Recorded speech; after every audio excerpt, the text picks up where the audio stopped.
demanding a ceasefire of Rishi Sunak doesn't really help or do anything. Now, that's not a reason not to demonstrate, but it does, make it a peculiar kind of almost incoherent just expression of anger and frustration. In those situations, that very often does become a little bit more problematic because the longer it goes on, the more frustrated people get and the more you are likely to see things like clashes with police. I mean, where do you stand on the protests at the moment, particularly when you think about the sheer numbers that have been out on the streets and the relatively low level of arrests? Although it is worth pointing out, there were some problems yesterday, weren't there? Fireworks being thrown at police officers and things like that.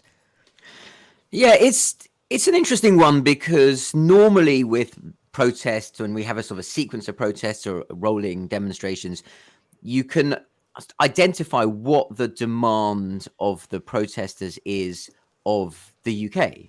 Now, I understand, this expresses there's the anger and frustration at what's happening in Gaza, and there's a spectrum of opinion among the demonstrators ranging between just a wish that this terrible thing wasn't happening, and it shades into much more, I think, explicitly, aggressively anti-Israel and indeed anti-Semitic sort of signs and slogans that we've come across. So there's a lot going on there. But the UK government has almost no agency in this, really, does it? I mean, there's you can sort of say demanding a ceasefire of Rishi Sunak doesn't really help or do anything. Now, that's not a reason not to demonstrate, but it does, make it a peculiar kind of almost incoherent just expression of anger and frustration. In those situations, that very often does become a little bit more problematic because the longer it goes on, the more frustrated people get and the more you are likely to see things like clashes with police.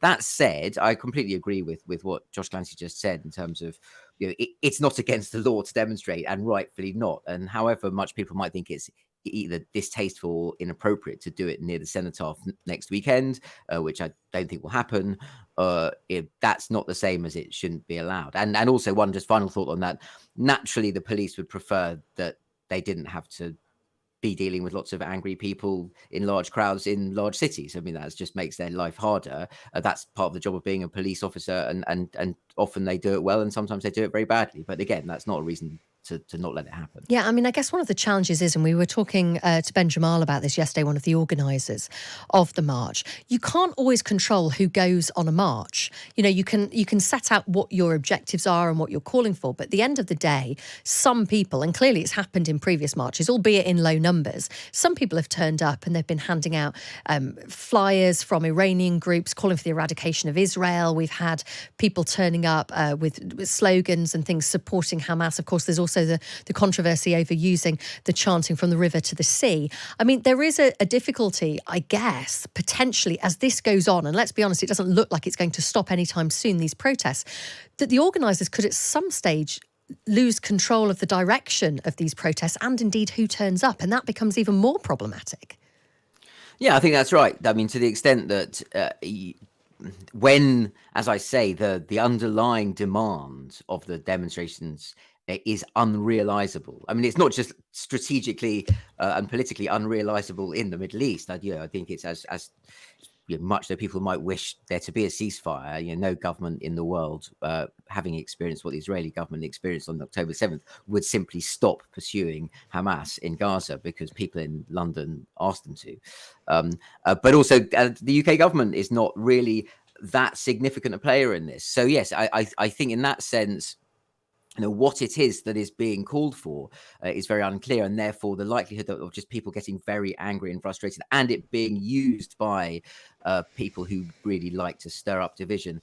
And in that respect, I think it's important to add here that there is quite a strong responsibility on domestic UK politicians to not either stupidly or maliciously participate in that division and polarization. It's very easy for people on both sides of the argument in terms of whether it tends to be more on the conservative side, people sort of being so sort of strong in their will to defend Israel's right to do what it's doing, that they cast all the protesters as somehow agents of Hamas in Iran. That's clearly not the case. But also people on the radical left who willingly conflate a justice cause for Palestine And so that how that blurs into really very aggressive statements of the will to completely destroy the state of Israel, which is frankly a call for the annihilation of half the world's Jewish population, and therefore, to my ears, an anti-Semitic proposition.